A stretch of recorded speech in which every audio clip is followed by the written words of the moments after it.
Hi hello friends, నేను మీ విలేజ్లో రాజేష్. ఎలా ఉన్నారు, బాగున్నారా? మరి ఈరోజు కాకినాడలో చాలా దారుణంగా అయితే వర్షం వస్తుంది ఫ్రెండ్స్. మీరు చూస్తున్నారు కదా, ఆ చెట్లు కానీ ఇవన్నీ ఎలా ఊగుతున్నాయి. చాలా అంటే చాలా గట్టిగా వచ్చింది ఫ్రెండ్స్. తుఫాను ప్రభావం ఏంటో తెలియదు కానీ, అలాగే నేను ప్రజెంట్ మా ఇల్లు అయితే కొంచెం ఒరిగిపోయింది ఫ్రెండ్స్ పాక. అందుకే బయటకు వచ్చాను అనమాట. బయటకు వచ్చి అక్కడ వీడియో అయితే తీస్తున్నాను అనమాట.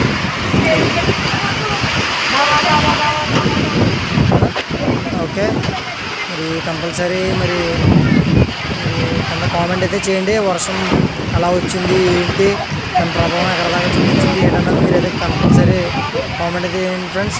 నేను కట్టుకున్న పాక అయితే ఊరిపోయింది ఫ్రెండ్స్. అది చేసుకోవాలి తర్వాత. ఓకే, మరి ఈ వీడియో మీకు చూపించడం కోసం నేను అయితే చేశాను అనమాట. కంపల్సరీ విజిట్ చేయండి, మనం సబ్స్క్రైబ్ చేసుకోండి ఫ్రెండ్స్. ఓకే.